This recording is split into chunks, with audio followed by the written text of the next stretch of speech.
문재인 대통령이 취임 3주년을 맞아 잠시 후에 대국민 특별연설에 나섭니다. 코로나19 사태 이후 갖는 첫 대국민 연설이자 포스트 코로나 시대를 대비하는 남은 임기 2년의 국정과제를 지시하는 그런 의미도 있습니다. 문 대통령이 주 연설 때마다 큰 비중을 둬온 남북관계 구상은 이번엔 다소 축소될 것으로 보입니다. 전 청와대 대변인이기도 하죠. 고민정 더불어민주당 국회의원 당선자, 또 청와대 현재 취재 담당하고 있는 신호 기자와 함께 오늘 특별연설에서 강조될 내용과 의미 짚어보겠습니다. 어서 오십시오. 네, 반갑습니다. 안녕하십니까. 네, 먼저 축하 인사를 네. 드리겠습니다. 고맙습니다. 네. 먼저 당선자께 먼저 여쭤보는 게 맞을 것 같아요. 문재인 대통령께서 그동안 대국민 연설은 가장 최근이 이제 올해 신년사였습니다. 네. 신년사 때는 이제 청와대 대변인으로서 기자회견을 어떻게 하면 준비하는 그런 입장이셨는데 이제는 국회의원이 됐기 때문에 어떻게 보면 국민의 한 사람 입장에서 지켜봐야 되는 그런 상황입니다. 듣는. 느낌이 남다르실 것 같아요. 많이 다릅니다. 그때는 무대 위에 이제 주인공이 대통령이셨고 그 옆에서 조연 혹은 엑스트라의 역할로서 함께 무대를 채웠었던 사람이었는데 지금은 이제 관객석에 앉아서 어떻게 흘러가는지를 무대를 지켜봐야 되는 상황이다 보니까 잘 될 수 있을까 그리고 의미가 잘 전달이 될 수 있을까 하는 약간의 걱정도 좀 있긴 하지만 그래도 반드시 그 국민들에게 메시지를 정확하게 던지실 것이라는 확신도 있고요. 그러니까 제가 문재인 정부에서 대변인으로 생활하면서 가장 많이 느낀 것은 그 믿음과 확신입니다. 사실은 코로나가 처음에 터졌을 때에도 많은 분들께서는 과연 우리 정부가 잘 대처할 수 있을까에 대한 염려가 많았지만 일에 대해서 그리고 국민의 안전에 대해서는 무조건 최우선적으로 한다는 것을 누구보다 잘 알고 있었기 때문에 그 믿음을 확인했었기에 오늘도 역시 같은 마음으로 지금 이 자리에 앉아 있습니다. 네. 어떻게 보면 문재인 정부 출범, 물론 그 전에 이제 대선 캠프 시절에서부터 함께 하셨지만 출범부터 올해 신년사 이제까지 쭉 지켜보셨습니다. 대통령의 임기가 오늘로써 이제 5분의 3이 이제 딱 됐습니다. 그렇습니다. 취임 3주년 의미, 몸을 오래 담고 있었기 때문에 어떻게 평가를 하실 수 있을까요? 참 많은 일들이 있었습니다. 이제 외교적으로는 국가의 위상을 살려왔었던 지난 3년이었었고요. 그래서 이제 그 해외에서 정상회담을 할 때 보면 특히나 해외에 계신 교민들의 반응들을 보면은 쉽게 체감할 수가 있습니다. 나라다운 나라가 이런 것이구나. 그리고 내 나라가 대한민국이라는 것을 자긍심을 갖고 또 자부심을 갖고 살 수 있게 된 것에 너무나 감격하는 교민들을 참 많이 봤습니다. 그래서 외교에 있어서 대한민국의 위상을 참 많이 세웠구나 하는 부분이 있고요. 그리고 남북 관계에 있어서도 2017년에 이제 베를린 선언부터 시작이 됐습니다.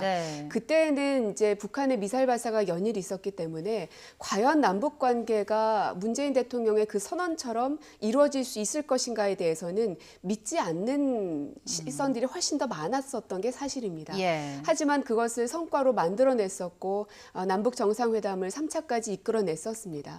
이제 그런 성과들도 있었고 또 가장 최근에는 코로나 대응도 물론 있지만 이번 총선에서도 물론 저는 이제 더불어민주당의 한 사람의 의원으로서 이제 당선인으로서 이 자리에 앉아 있지만 그 180석에 가까운 일단 아직 합당은 아니니까요. 163석의 그 의원 숫자라는 것은 어찌 보면 문재인 정부에 대한 평가일 수 있을 겁니다. 힘을 실어줘야 된다는 점 그리고 남은 2년 동안 힘있게 국정 운영 그리고 개혁에 대한 박차를 가하라는 국민의 명령으로 저는 해석을 했는데요. 이 일련의 사건들 혹은 사안들을 쭉 지켜보면은 국가의 기반을 다져왔던 시간들이었고 이제부터는 나라다운 나라를 만들겠다는 거기에 대한 성과들을 표면적으로 또 국민들이 체감할 수 있는 성과를 만들어야 되는 2년이 이제 남아있는 그 시점인 것 같습니다. 그렇습니다. 말씀하신 것처럼 외교적인 부분에서는 이제 대한민국이 어떻게 보면 국격을 좀 높인 그런 외교들을 해봤다고 보셨고, 베를린 선언부터 세 차례 남북 정상회담, 아쉽게 성과를 내진 못했습니다만 북미 정상의 만남도 또 대통령이 뒤에서 그림자 외교를 많이 했다라고 하는 평가들이 나오고 있습니다. 코로나 대응으로 K 방역이 해외에서 모범 사례로 꼽히고 있는 그런 상황입니다. 네, 일단 이런 평가들이 있고요. 우리 신호 기자, 그 문재인 대통령 취임 첫날부터 이제 쭉 청와대에서 대통령의 일거수일투족, 문재인 정부 청와대 핵심 참모들의 모습들을 계속 취재해 왔습니다. 고민정 당선자의 평가에 어느 정도나 동의를 하실까요? 네, 일단 그 대체로 네. 그 고민정 당선자께서 이제 얘기하신 부분들이 이제 대통령의 외교적인 성과, 그리고 남북 관계 진전, 그리고 그 일본 수출 규제나 이제 그 최근 코로나19 방역하고 관련된 그런 성과들, 이런 부분들은 이제 최근 총선에서도 나타났듯이 국민들의 네. 평가가 이제 반영이 된 것으로 저도 이제 생각을 하고 있고요. 근데 네. 이제 그 대통령이 여러 차례 이제 언급한 것처럼 거의 신년사 때마다 이제 나오는 언급인 것 같은데, 네. 성과를 되게 강조하면서도 국민들이 느낄 만큼, 체감할 만큼은 아직 도달하지 못했다, 이런 부분에 대해서도 예. 이제 스스로 인정을 하고 거기에 대해서 이제 여러 차례 이제 그 사과 형식의 어떤 표현도 쓰고 그랬습니다. 그래서 네. 임기가 이제 오늘 3년이 됐고 이제 남은 2년 동안에 이 경제 그리고 일자리 이 분야에서 이제 특히 성과를 내는 부분이 중요할 것 같고, 예. 오늘 대통령의 대국민 연설에서 이제 어떤 내용이 담길지 잠시 뒤면 이제 들을 수 있겠지만은, 특히 이제 이 포스트 코로나 시대에 네. 이 위기를 다시 기회로 삼아서 어떤 그 코로나19 사태 이후에 어떤 경제나 일자리 부분, 그리고 복지 부분에서 그 정부가 어떻게 할 것인지, 이 부분에 대해서 집중해서 이제 설명을 할 것으로 보입니다. 네. 코로나19라는 게 우리나라뿐만 아니라 전 세계적으로 지금까지 한 번도 경험해보지 못한 굉장히 위험한 그런 상황이기 때문에 K 방역이 낸 성과 뿐만이 아니라 앞으로 코로나19가 가져올 여러 가지 사회 전반에, 특히 경제적인 측면에서 이런 위기를 어떻게 극복해 나가느냐, 이 부분이 굉장히 중요할 것 같습니다. 네, 문재인 대통령이 취임 기념일에 대국민 연설에 나선 건 이번이 처음이죠? 네, 그렇습니다. 이제 지금 1분 정도 남았는데요. 네. 지금 현장 화면이 들어오고 있습니다. 이 청와대 춘추관 2층 브리핑룸인데 네. 지금 시청자들 보시면은 자리가 너무 듬성듬성 이렇게 배치가 돼 있어서 이것도 역시 기자들이, 코로나19의 영향이죠? 예, 맞습니다. 네. 기자들이 너무 참석하지 않은 것 아니냐, 이렇게 네. 생각하실 수도 있겠는데 코로나19 방역 때문에 원래 네. 이제 그 붙어서 앉을 수 있는 그런 자리인데 자리를 한 칸씩 해서 띄어서 배치를 했고요. 네. 이 브리핑장에 입장하기 전에도 체온 체크나 그리고 그 스스로 이제 본인이 이제 열이 있는지 없는지 이런 문진 체크나 이런 것도 다 했습니다. 오늘 대국민 연설은 처음입니다. 이 대통령이 이제 잠시 뒤면 입장을 할 것으로 보이는데요. 네. 그동안 지난 취임 1주년, 취임 2주년 때는 취임 1주년 때는 이 청와대 인근 동네 주민들을 초청해서 음악회를 하기도 했고, 취임 2주년 때는 청와대 참모들과 오찬을 하는 정도로 소박하게 지냈는데, 오늘은 지금 문재인 대통령이 대통령 입장했습니다. 예. 입장하셨습니다. 대국민 연설 직접 들어보시죠.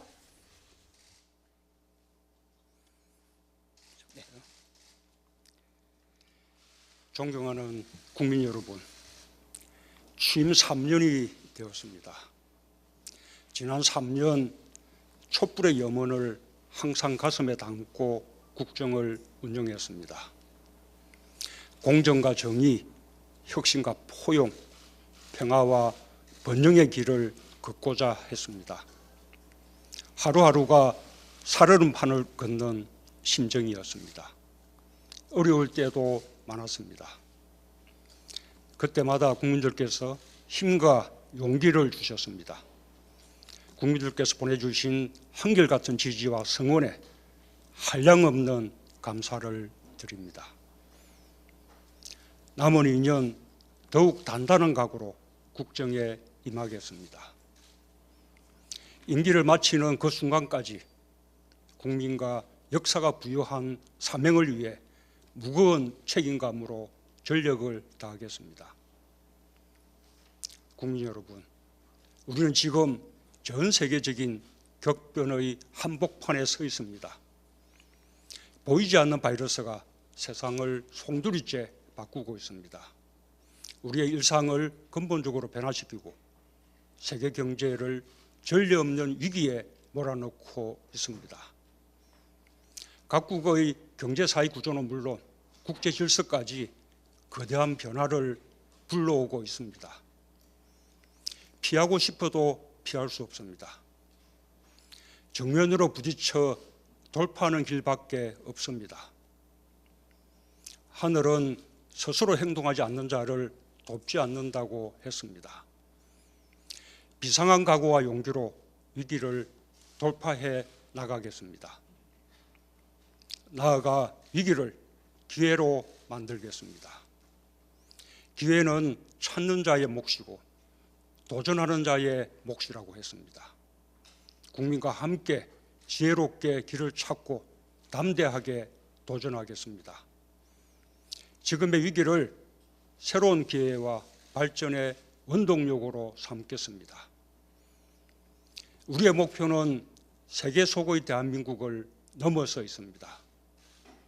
우리의 목표는 세계를 선도하는 대한민국입니다. 우리가 염원했던 새로운 대한민국입니다. 이미 우리는 방역에서 세계를 선도하는 나라가 되었습니다. K-방역은 세계의 표준이 되었습니다. 대한민국의 국가적 유산과 국민적 자부심은 어느 때보다도 높아졌습니다. 방역 당국과 의료진의 헌신, 수많은 자원봉사자들의 자발적 참여, 연대와 협력의 정신을 유감없이 발휘해 준 국민의 힘입니다. 우리는 국민의 힘으로 방역 전선을 견고히 사수했고 바이러스와의 전쟁을 이겨왔습니다. 국내 상황이 안정화 단계에 들어서며 방역과 일상이 공존하는 새로운 일상으로 전환하였습니다. 그러나 우리는 코로나 이전으로 돌아간 것이 아닙니다. 이번 유흥시설 집단 감염은 비록 안정화 단계라고 하더라도 사람이 밀집하는 밀폐된 공간이라면 언제 어디서나 유사한 상황이 발생할 수 있다는 경각심을 일깨워 주었습니다. 끝날 때까지 끝난 게 아닙니다. 마지막까지 더욱 경계하며 방역의 끈을 놓지 말아야 하겠습니다. 그렇다고 두려워 제자리에 멈춰설 이유는 없습니다. 우리가 방심하지만 않는다면 우리의 방역 체계는 바이러스 확산을 충분히 통제하고 관리할 수 있습니다. 예기치 않은 집단 감염이 발생한다 해도 우리는 신속히 대응할 방역 의료 체계와 경험을 함께 갖추고 있습니다. 코로나19가 완전히 종식되는 데는 오랜 시간이 걸릴 것입니다. 많은 전문가들이 예상하는 2차 대유행에도 대비해야 하는 상황입니다. 그러나 그때까지 일상 복귀를 마냥 늦출 수 없습니다. 방역이 경제의 출발점이지만 방역이 먹고 사는 문제까지 해결해 주지 않습니다. 정부는 장기전의 자세로 코로나19에 빈틈없이 대처하겠습니다. 국민들께서도 일상생활로 복귀하면서도 끝까지 방역 수칙을 잘 지켜주실 것을 당부드립니다. 방역과 일상이 함께하는 새로운 도전에 성공할 수 있도록 힘을 모아주시기 바랍니다. 국민들께서 성숙한 역량을 다시 한번 발휘해 주신다면 일상으로의 전환도 세계의 모범이 되리라 확신합니다. 우리는 이미 우리의 방역과 보건의료 체계가 세계 최고 수준임을 확인했습니다. 사스와 메르스 때의 경험을 살려 대응 체계를 발전시켜 온 결과입니다. 방역 시스템을 더욱 보강하여 세계를 선도하는 확실한 방역 1등 국가가 되겠습니다. 질병관리본부를 질병관리청으로 성격하여 전문성과 독립성을 강화하겠습니다. 전문 인력을 확충하고 지역 체계도 구축하여 지역의 부족한 역량을 보완하겠습니다. 국회가 동의한다면 보건복지부에 복수차관제도 도입하고자 합니다. 감염병 전문병원과 국립감염병연구소 설립도 추진하겠습니다. 공공보건의료 체계와 감염병 대응 역량을 획기적으로 강화하여 보다 안전한 대한민국을 만들어 나가겠습니다. 전문가들이 올해 가을 또는 겨울로 예상하는 2차 대유행에 대비하려면 매우 시급한 과제입니다. 국회의 신속한 협조를 부탁드립니다. 국민 여러분, 문제는 경제입니다. 지금의 경제 위기는 100년 전 대공황과 비교되고 있습니다. 세계 경제는 멈춰 섰습니다. 공장은 생산을 중단했고 실직자가 빠르게 늘고 있습니다. 국경이 봉쇄되고 교류가 차단되며 글로벌 공급망이 붕괴되고 세계 교역은 급감하고 있습니다. 대공황 이후 최악의 마이너스 성장에 직면했습니다. 바닥이 어디인지 끝이 언제인지 아무도 모르는 상황입니다. 우리 경제가 입는 피해도 실로 막심합니다. 4월 수출이 급감하면서 99개월 만에 무역 수지 적자를 기록했습니다. 관광, 여행, 음식, 숙박업에서 시작된 서비스업 위축이 제조업의 위기로 확산되고 있습니다. 비교적 튼튼했던 기간 산업이나 주력 산업 기업들마저도 어려움이 가중되며 긴급하게 자금 지원을 요청하는 경우가 늘고 있습니다. 고용 충격도 갈수록 커지고 있습니다. 실직의 공포는 영세 자영업자, 비정규직, 일용직을 넘어 정규직과 중견기업, 대기업 종사자들까지 전방위로 확산되고 있습니다. 그야말로 경제 전시 상황입니다. 이 어려운 상황을 견디고 계신 국민 여러분께 깊은 위로의 말씀을 드립니다. 정부는 경제 위기 극복에 모든 역량을 집중하겠습니다. 벼랑 끝에선 국민의 손을 잡겠습니다. 국민의 삶과 일자리를 지키는 버팀목이 되겠습니다. 정부는 파격적이며 신속한 비상처방으로 GDP의 10%가 넘는 245조 원을 기업 지원과 일자리 대책에 투입했습니다.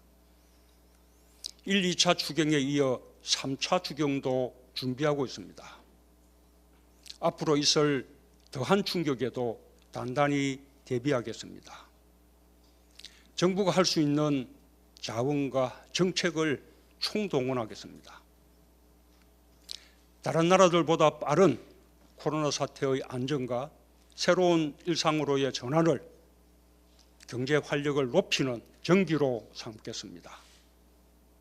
소비 진작과 관광 회복의 시간표를 앞당기고 투자 활성화에 적극 나서겠습니다.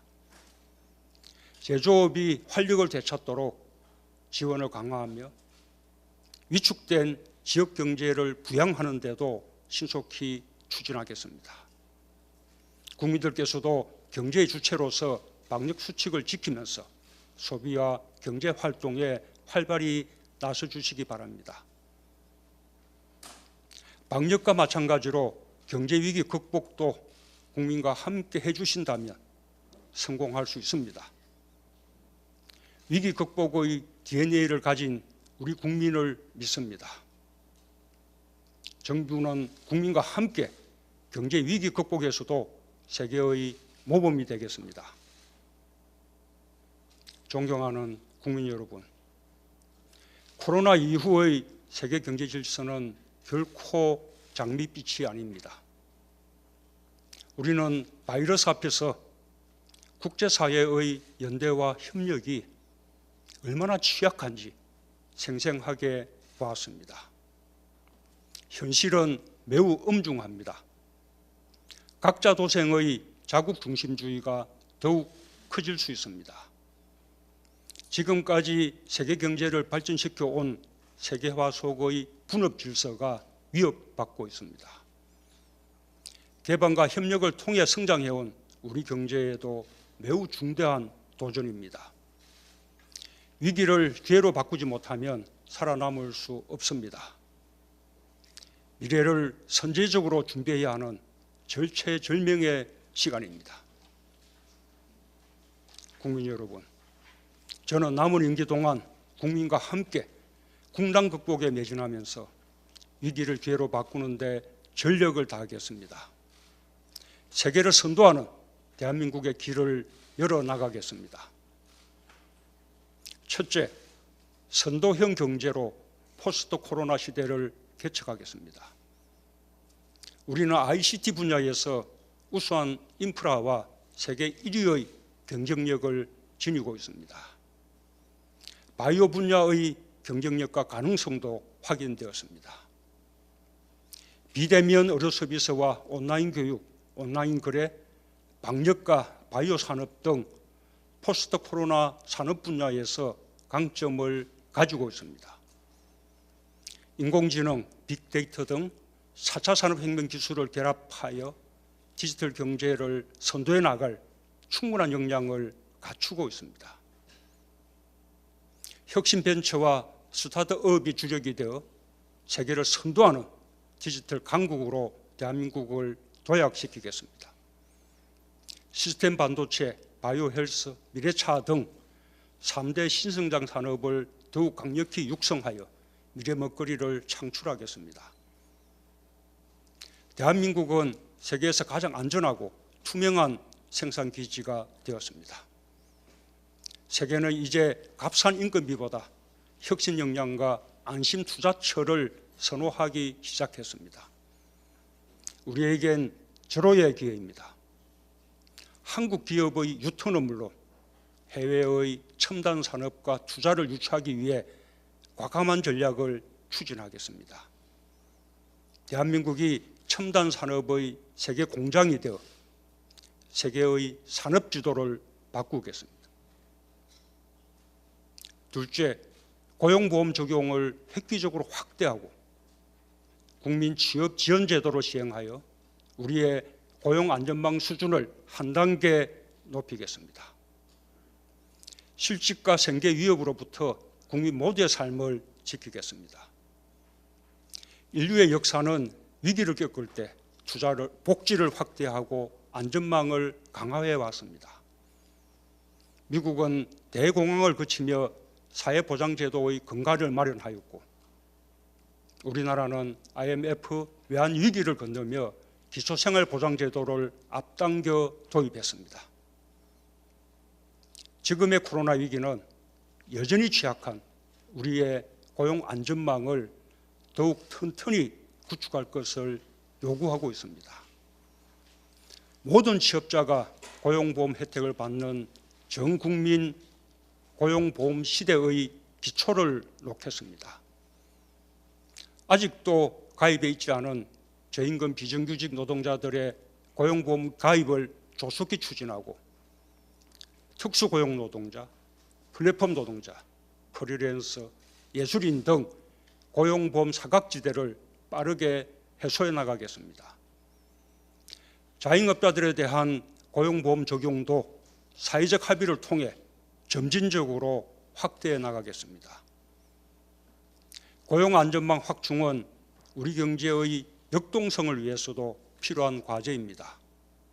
법과 제도를 정비하여 고용보험 대상을 단계적으로 넓혀 나가겠습니다. 국회의 공감과 협조가 매우 중요합니다. 입법을 통해 뒷받침해 주실 것을 당부드립니다. 또한 한국형 실업부조제도인 국민취업지원제도를 조속히 시행하겠습니다. 국민취업지원제도는 저소득층, 청년, 영세자영업자 등에 대해 직업훈련 등 맞춤형 취업을 지원하며 구직촉진수당 등 소득을 지원하는 제도입니다. 고용보험이 1차 고용안전망이라면 국민취업지원제도는 2차 고용안전망입니다. 취업을 준비하거나 장기 실직 상태의 국민들을 위해 꼭 필요한 고용안전망입니다. 경사노의 합의를 거쳐 국회에 이미 법이 제출되어 있습니다. 국회가 조속히 처리해 주시길 바랍니다. 셋째, 일자리 창출을 위한 한국판 뉴딜을 국가 프로젝트로 추진하겠습니다. 정부는 새로운 일자리를 만들어 국민에게 새로운 기회를 제공하겠습니다. 한국판 뉴딜은 디지털 인프라를 구축하는 미래 선점 투자입니다. 5G 인프라 조기 구축과 데이터를 수집, 축적, 활용하는 데이터 인프라 구축을 국가적 사업으로 추진하겠습니다. 의료, 교육, 유통 등 비대면 산업을 집중 육성하고 도시와 산단, 도로와 교통망, 노후 SOC 등 국가 기반 시설에 인공지능과 디지털 기술을 결합하여 스마트화하는 대규모 일자리 창출 사업도 적극 전개하겠습니다. 그 과정에서 개인정보 보호는 물론 의료와 교육의 공공성 확보라는 중요한 가치가 충분히 지켜질 수 있도록 조화시켜 나갈 것입니다. 정부는 새로운 일자리 창출을 위해 공공투자를 확대하고 민간 협력을 강화하겠습니다. 위기 극복과 함께 선도형 경제로 전환하는 발판을 마련하겠습니다. 대담하고 창의적인 기획과 신속 과감한 집행으로 양질의 새로운 일자리를 적극 만들어내겠습니다. 넷째, 사람의 생명과 안전을 우선하는 연대와 협력의 국제 질서를 선도해 나가겠습니다. 우리가 방역에서 보여준 개방, 투명, 민주의 원칙과 창의적 방식은 세계적 성공 모델이 되었습니다. 우리 사회 전체가 함께 만들어낸 것입니다. 봉사하고 기부하는 행동, 연대하고 협력하는 정신은 대한민국의 국격이 되고 국제적인 리더십의 원천이 되고 있습니다. 국제사회의 호평은 우리의 외교 지평을 크게 넓혔습니다. 우리나라가 국제협력의 중심에 서게 되었고 G20, 아세안 플러스 3 등 다자 무대에서도 대한민국의 위상이 몰라보게 높아졌습니다. 이 기회를 적극 살려나가겠습니다. 성공적 방역에 기초하여 인간 안보를 중심에 놓고 포스트 코로나 시대의 국제협력을 선도해 나가겠습니다. 오늘날의 안보는 전통적인 군사안보에서 재난, 질병, 환경 문제 등 안전을 위협하는 모든 요인에 대처하는 인간 안보로 확장되었습니다. 모든 국가가 연대와 협력으로 힘을 모아야 대처할 수 있습니다. 동북아와 아세안, 전 세계가 연대와 협력으로 인간 안보라는 공동의 목표를 향해 나아가도록 주도적 역할을 하겠습니다. 남과 북도 인간 안보에 협력하여 하나의 생명 공동체가 되고 평화 공동체로 나아가길 희망합니다. 존경하고 사랑하는 국민 여러분, 바이러스와 힘겨운 전쟁을 치르며 국민들은 대한민국을 재발견하기 시작했습니다. 이미 우리는 선진국이라고 말하기 시작했습니다. 우리가 따르고 싶었던 나라들이 우리를 배우기 시작했습니다. 우리가 표준이 되고 우리가 세계가 되었습니다. 이제는 대한민국의 위대함을 말하기 시작했습니다. 국민 스스로 만든 위대함입니다. 양보하고 배려했고 연대하고 협력했습니다. 위기의 순간 더욱 강해졌습니다. 국민이 위대했습니다. 국민 여러분이 정말 자랑스럽습니다. 위기는 끝나지 않았고 더 큰 도전이 남아 있습니다. 정부는 더욱 막중한 책임감을 가지겠습니다. 위기를 가장 빠르게 극복한 나라가 되겠습니다. 세계의 모범이 되고 세계를 선도하는 나라가 되겠습니다. 새로운 대한민국으로 세계 속에 우뚝 서겠습니다. 임기 마지막까지 위대한 국민과 함께 담대하게 나아가겠습니다. 감사합니다. 네, 오늘 이 자리는 기자회견이 아니라 특별 연설을 듣기 위해 마련됐습니다. 연설 들으신 대로 다 쉽게 이해했으리라 생각합니다. 연설 내용 가운데 추가로 설명할 필요가 있다고 생각되거나 또는 궁금하신 부분이 있으면 질문 간단하게 받고 대통령께서 답변하시겠습니다. 질문자는 제가 지명을 하겠습니다. 손 들어주시면. 네.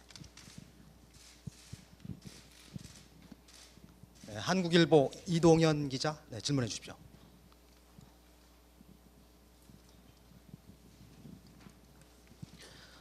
먼저 대통령님 취임 3주년을 축하드립니다. 디지털 인프라 구축 첨단 산업을 포스트 코로나 시대의 새로운 경제 비전의 하나로 제시하셨는데요. 세계 산업 흐름상 방향은 맞다는 평가가 많을 텐데 일부에서는 디지털화가 아무래도 사람들의 일자리를 잃게 만드는 경우가 많을 거라는 우려도 있습니다. 일자리 확대를 위한 한국판 뉴딜이 정부 재정이 투입되는 그 순간만 당장 일자리를 늘려주는 사업이 될 수도 있다, 이런 우려도 있고요.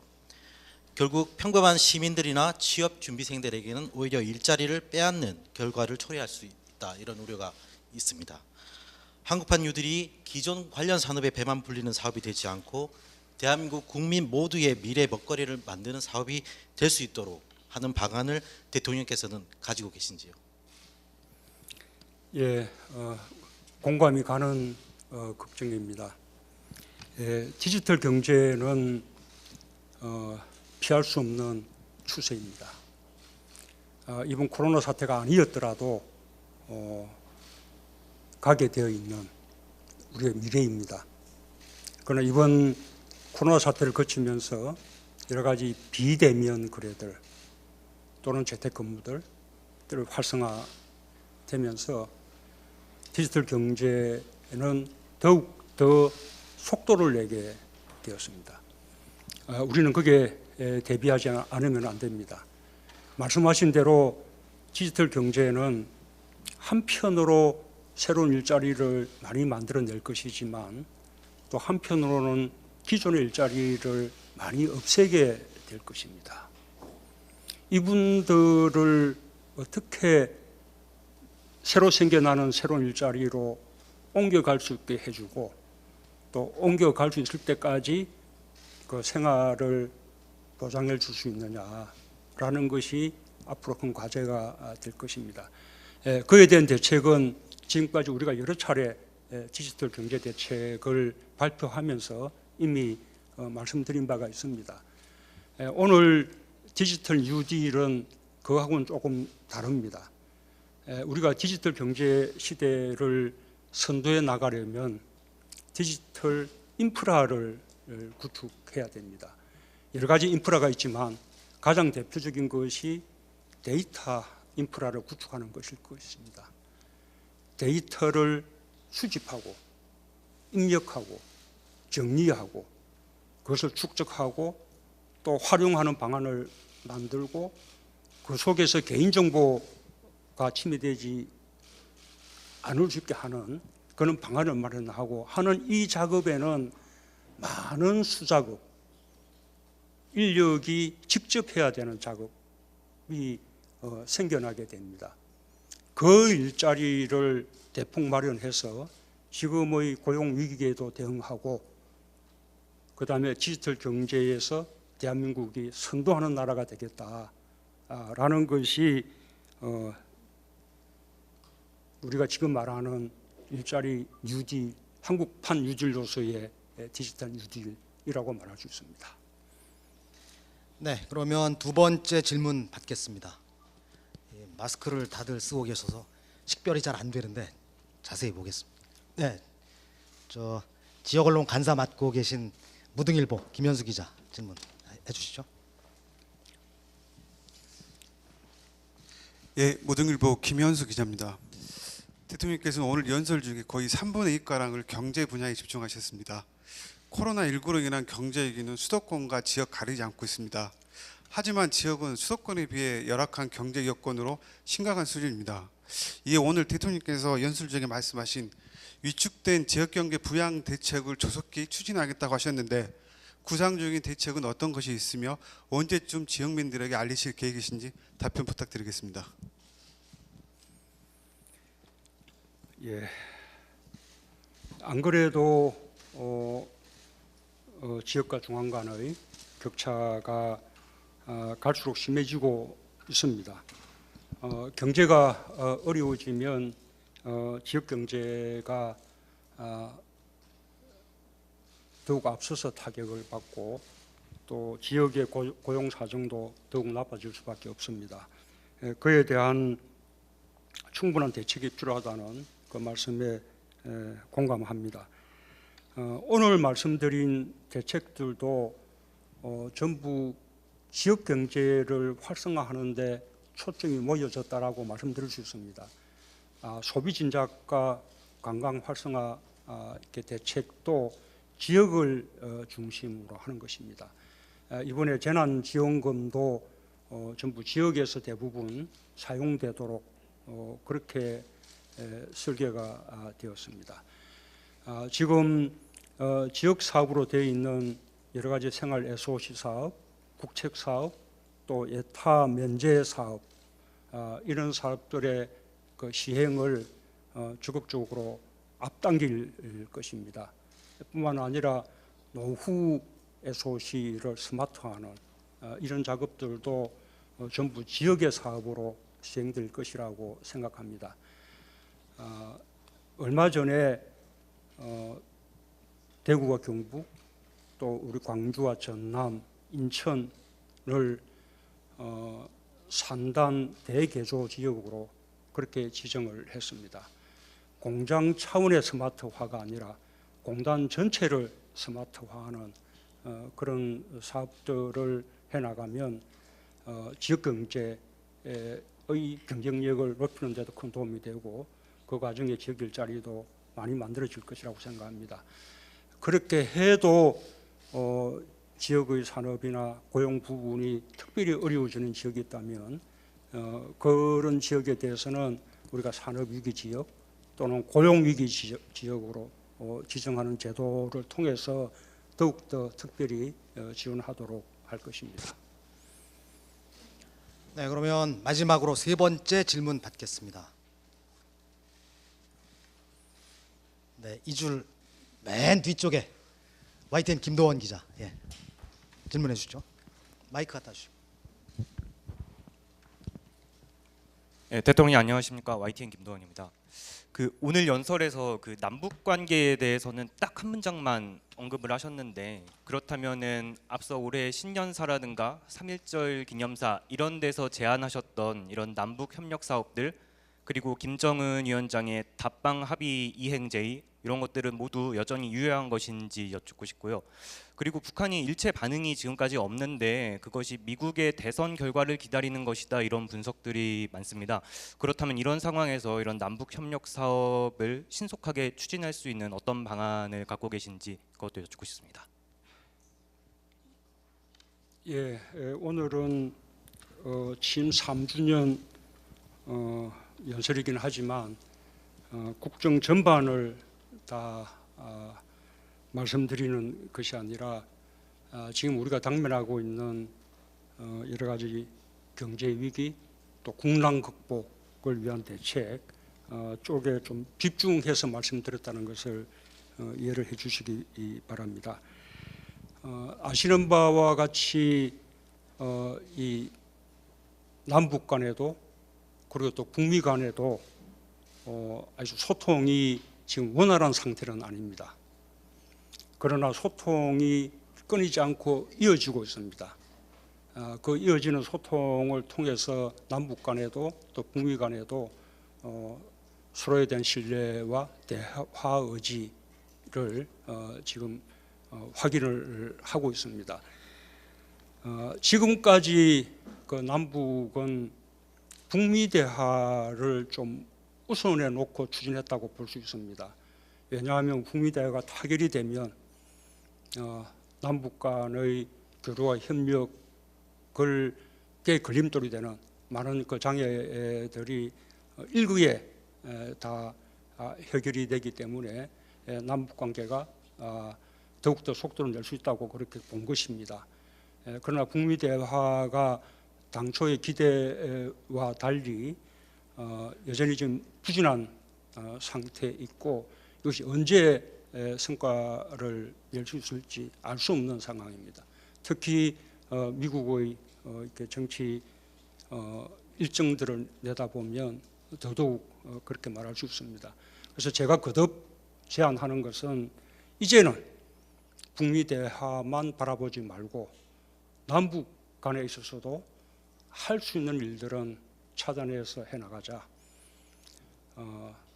기존의 유엔 안보리 제재에 주속되지 않는 사업들도 있고 또 일부 주속된다 하더라도 예외 승인을 받을 수 있는 사업들도 있기 때문에 그런 사업들을 함께 해나가자고 지금 제안하고 있는 것이고 특히 지금 이제 코로나 국면과 관련해서는 남과 북이 모두 코로나 대응에 많은 노력을 기울이고 있고 또 남과 북 모두가 이번 코로나 대응에 성공한다 하더라도 또다시 2차 팬데믹이 닥쳐올 거라고 많은 전문가들이 예상하고 있기 때문에 그에 대해서 대비하는 차원에서라도 남북이 이런 감염병의 방역에 함께 협력하고 공조한다면 남북 모두의 국민들의 보건 안전에 크게 도움이 될 것이라는 그런 차원에서 방역에 대한 우선적인 협력을 제안을 했습니다. 그 방역 협력은 비단 코로나뿐만 아니라 말라리아라든지 다른 인체 감염병도 마찬가지고 또는 아프리카 돼지열병 같은 그런 가축 감염병의 경우에도 비무장지대를 가운데 놓고 서로 이제 전파가 될 수 있는 그런 이제 상황이기 때문에 그런 부분들을 함께 공조하고 협력해 나간다면 그것은 아주 현실성이 있는 그런 사업이고 또 유엔 안보리의 제재에도 주속되지 않을 뿐만 아니라 남북미 모두의 보건과 건강에 도움된다는 측면에서 적극적으로 우선적으로 추진할 만하다고 생각합니다. 그 밖에도 남북 철도를 연결하자든지 비무장지대를 국제평화지대화하자든지 개별 관광을 할 수 있다든지 또는 이산가족 상봉이라든지 실향민들의 고향 방문이라든지 또는 유해 공동 발굴이라든지 이런 기존의 제안들은 모두 유효합니다. 다만 아직도 북한은 그에 대해서 지금 호응해 오지 않고 있는 그런 상황입니다. 지금 코로나 상황 때문에 여러 가지 어려움이 있을 것으로 생각합니다. 국제적인 이렇게 교류나 외교가 전반적으로 좀 많이 이제 멈춰 있는 상황이기 때문에 북한에 우리가 계속해서 독촉만 할 수 있는 상황은 아니라고 생각하고 이 코로나 상황이 진정되는 대로 우리의 제안이 북한에 의해서 받아들여지도록 지속적으로 대화하고 설득해 나갈 예정입니다. 네, 질의응답은 여기까지 하겠습니다. 질문이 더 있으면 저희 국민소통수석실에서 추후에 답변 드리도록 하겠습니다. 이것으로 문재인 대통령 취임 3주년 특별 연설을 마치겠습니다. 감사합니다. 예, 오늘 고맙습니다. 수고하셨습니다. 뭐 악수 이렇게 못할 것 같습니다. 인사만 하고 가겠습니다. 수고하셨습니다.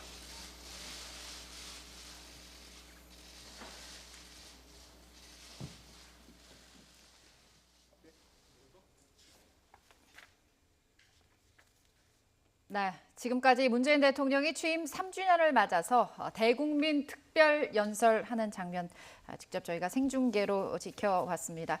코로나19 사태 이후 갖는 첫 대국민 연설이고 이라서 그런지 특히 이 포스트 코로나 시대를 대비하는 남은 임기 2년의 어떤 과제에 굉장히 중점이 두어진 것 같습니다. 일단 주요 내용을 좀 짚어볼까요? 네, 이 문재인 대통령 연설을 이제 봤는데 지난 3년의 어떤 소회를 밝히고 앞으로 남은 2년 국정을 어떻게 운영해 나갈 것인지에 대해서 자세하게 설명했습니다. 하루하루가 살얼음판을 걷는 심정이었다 이런 표현도 하셨고요. 그리고 남은 2년 더욱 단단한 각오로 국정에 임하겠다. 그리고 여기까지 오는데 국민의 위대함이 있었고 그 자랑스럽다 이런 표현으로 감사 표시를 잊지 않았습니다.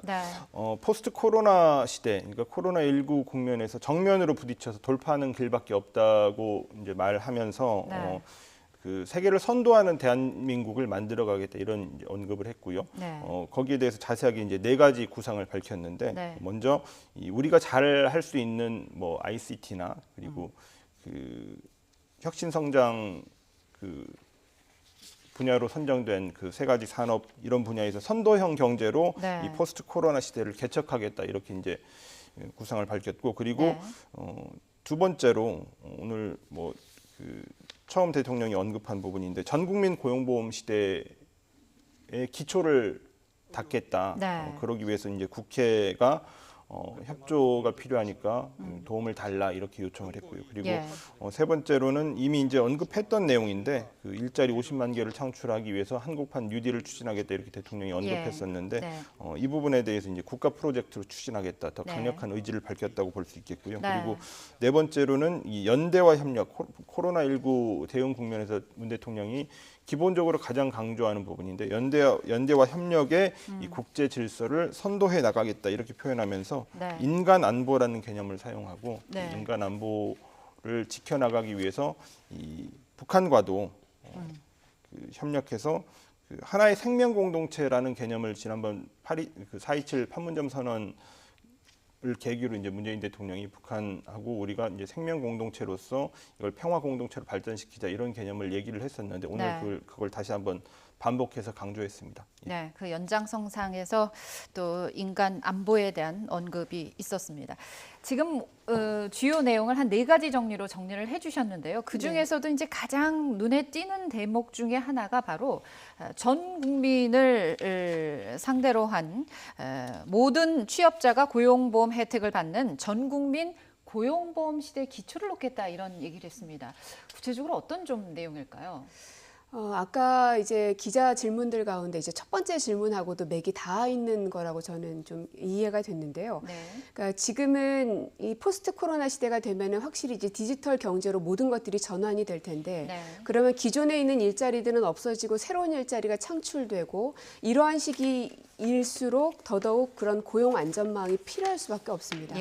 이 문재인 정부의 가장 큰 핵심은 사실은 포용국가를 건설하는 부분이거든요. 그래서 여러 가지 복지 정책들도 그렇고 일자리도 그렇고 혹은 최저임금 문제도 그렇고 결국은 그 사각지대에 있는 국민들의 수를 최소화해서 모든 국민들이 잘 살 수 있는 나라를 만들겠다는 게 가장 이 문재인 정부의 핵심일 텐데요. 이 고용보험을 획기적으로 확대하겠다는 것도 이렇게 일자리들이 바뀌는 시점에는 분명히 피해를 보고 사각지대는 더욱 넓어질 수밖에 없기 때문에 지금부터라도 그 기반을 닦지 않으면 안 되는 시점이기 때문에 굉장히 그 시적절한 시기에 이런 부분이 나와줘서 참 다행이라는 생각이 듭니다. 이 고용 안전망 확충, 우리 경제 역동성을 위해서 좀 필요한 과제고요. 그래서 더더욱 법과 제도 정비가 필요해서 고용보험 단계를 단계적으로 좀 넓혀 나가겠다 이런 말씀인 것 같습니다. 그동안 어떻게 보면 이제 대통령이 여러 차례 주요 연설이나 기자회견을 할 때면 항상 남북관계 구상이 굉장히 중요한 부분이었는데 이번엔 정말 한 문장 정도에 그친 것 같아요. 예상보다 더 적은 것 같습니다. 언급이. 제가 그 대통령 그 대국민 연설이나 이제 뭐 그런 주요 연설들을 봤을 때 항상 이제 가장 주목했던 부분이 남북 관계에 대해서 이번에는 무슨 말씀을 하실까? 왜냐하면은 매번 연설 때마다 가장 큰 비중으로 이제 언급되고 기사들도 또 그 방향으로 이제 쓰곤 했으니까 가장 주목했던 부분이 그건데 이번에 이제 한 문장만 나왔습니다. 네. 예. 그 아무래도 문재인 대통령이 4.27 판문점 선언을 계기로 해서 불과 이제 2주일 전에 북한에 대해서 이제 그 우리가 할 수 있는 것을 해나가자 올해 그 철도 연결도 얘기하고 그리고 방역 협력도 얘기하고 그리고 실향민들의 이제 고향 방문, 상호 고향 방문에 대해서도 언급을 했거든요. 예. 그리고 김정은 위원장의 답방을 위해서도 네. 여건을 만들어 나가자 이렇게 이제 언급을 했기 때문에 네. 이 부분에 대해서 이제 북한의 답변이 나오는 게 중요하고요. 네. 아직은 답변이 없는 것으로 알려져 있는데 네. 어쨌든 질의응답 과정에서 여기에 대한 보충 설명을 요청하는 질문에 대해서 문재인 대통령이 소통은 계속 돼가고 있다는 언급을 했기 때문에 네. 추후에 더 이제 진전된 어떤 구상을 밝힐 기회가 있을 것으로 보고요. 그리고 다음 달에 네. 여러 가지 남북 관계에 있어서 중요한 어떤 계기가 되는 날들이 또 있습니다. 네. 6월 15일에 6.15 남북 공동선언 20주년 되는 날이고, 예. 그다음에 이제 25일에는 6.25 전쟁 70주년이 되는 날입니다.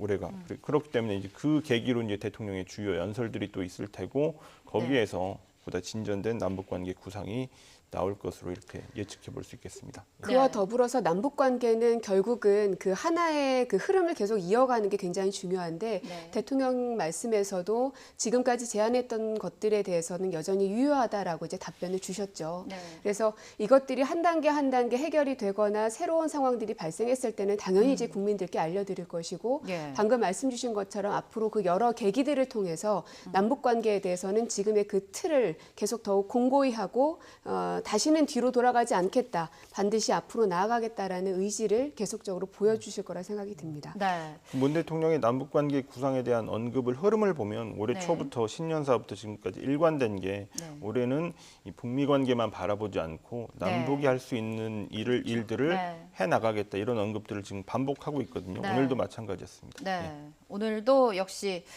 이제는 북미 대화만 바라지 않고 남북 스스로 할 수 있는 일을 찾아내서 할 것이다라는 얘기를 오늘도 또 해주셨습니다. 이 포스트 코로나 시대 이제 이 구상과 관련해서 또 눈에 띄는 대목 중에 하나가 질병관리본부를 질병관리청으로 이제 승격을 시켜서 전문성과 독립성을 강화하겠다 이런 얘기가 눈에 띕니다. 사실 이 질병관리본부는 우리 민주정부의 하나의 큰 성과로 봐도 과언이 아닐 정도인데요. 이제 네. 노무현 대통령 시절에 그 관리본부가 만들어졌고 그 이후에는 이제 우리가 지금 보고 있는 정은경 네. 본부장께서 당시에 징계를 받는 사안까지도 박근혜 정부 시절엔 있었고 하지만 대통령께서 취임 초기에 이 급을 국장급에서 차관급으로 승격까지 시키면서 정은경 본부장을 이제 본부장으로 앉히셨고요. 네. 그런데 이번에 다시 이제 청으로 승격하겠다는 말씀을 하셨는데 그만큼 이 질병에 관리하는 부분은 상시적으로 늘 있을 일은 아닐 겁니다. 예. 이번처럼 아주 특수한 경우에 그 힘을 발휘하는 것인데 국가란 자고로 이런 큰 위기 상황에 대비를 얼만큼 잘해놓느냐가 중요할 텐데 예. 그것이 이번에 빛을 발했다는 생각이 들고요. 네. 앞으로도 이러한 유사한 질병들이 있을 것으로 전문가들이 계속 예측을 하고 있기 때문에 네. 더욱더 질병관리본부의 그 역할은 중요해질 것 같습니다. 네, 코로나19 이번 겨울에 2차 대유행을 많은 전문가들이 얘기를 하고 있기 때문에요. 대통령은 그런 언급이 있었습니다. 국회가 동의하면 복지부에 복수 차관제도 도입하겠다. 또 감염병 전문병원, 국립감염병 연구소 설립도 추진하겠다. 이런 얘기를 했습니다. 네, 이 말씀에 대해서 이제 보충 설명을 드리자면은 네. 조직 개편 같은 부분들이 이제 질병관리청 신설 같은 것은 이제 정부 조직 개편 같은 것들이 필요하기 때문에 하반기에 이제 21대 국회가 개원이 되면 지금 이제 국회의 도움, 국회의 협조 이런 부분들을 이제 말씀을 했잖아요. 네. 거기서 이제 정부 조직 개편이나 뭐 이런 부분들이 이제 같이 논의가 되면서 질병관리청 신설과 그다음에 보건복지부 차관을 이제 보건하고 복지 분야 이 양쪽으로 나눠서 전문성을 더 강화하겠다 이런 의미로 볼 수 있고요. 네. 그리고 이제 이미 뭐 여러 언론에서 기사를 쓰기도 했지만은 질병관리청 신설 이후에 초대 질병관리청장은 정은경 지금 현 질병관리본부장이 유력한 것으로 뭐 이렇게 이제 전해지고 있다는 그런 보도들도 있습니다. 네. 제일 지금 오늘 그 대국민 연설 가운데 제일 눈에 띄는 게 아무래도 이 고용보험 시대 기초를 놓겠다, 전국민 고용보험 시대 기초를 놓겠다인 부분인 것 같습니다. 고용 안전망 확충, 이 법과 제도를 정비해서 이제 고용보험 대상을 넓혀가는 거기 때문에 국회 공감과 협조가 반드시 필요하거든요. 이 부분에 맞습니다. 대해서도 이제 당부를 하셨어요. 네, 오늘 연설을 들으면서 국회의 역할이 정말 크다라는 걸 다시 한번 확인을 했습니다. 네. 방금 말씀하셨던 고용보험 문제도 그렇죠. 그리고 이 질병관리본부를 청으로 바꾸는 문제도 마찬가지고요. 그리고 남북관계에 있어서도 이것을 제도화시키려면 당연히 이제 국회의 도움이 당연히 필요한 부분이고요. 사실은 이 모든 것들을 준비했던 거는 이제 우리 국민들이라는 생각이 듭니다. 그러니까 정부가 그리고 대통령이 여러 가지 제안들을 해도 이것이 입법이 되지 않으면 제대로 안착되지 못하는데 네. 그 기간을 최소화하고 논란을 최소화하기 위해서 이 국회에도 그리고 정부에도 힘을 하나로 모아줬던 지난 총선의 결과라는 생각이 들고 이번 연설을 통해서 앞으로 국회에서 해결해야 될 과제들이 얼마나 많은지를 다시 한번 확인했습니다. 네. 시간이 짧아서요. 좀 더 자세한 얘기를 나누고 싶은데 다음 자세한 분석은 또 저희가 다음 뉴스 시간에 전해드리도록 하겠습니다. 전 청와대 대변인이셨다가 이번 총선에서 더불어민주당 국회의원에 당선됐습니다. 고민정 당선자 그리고 청와대 취재 담당하는 신호 기자와 함께 오늘 3주년 취임 3주년 맞은 대통령 대국민 특별연설 내용 살펴봤습니다. 고맙습니다. 네, 감사합니다.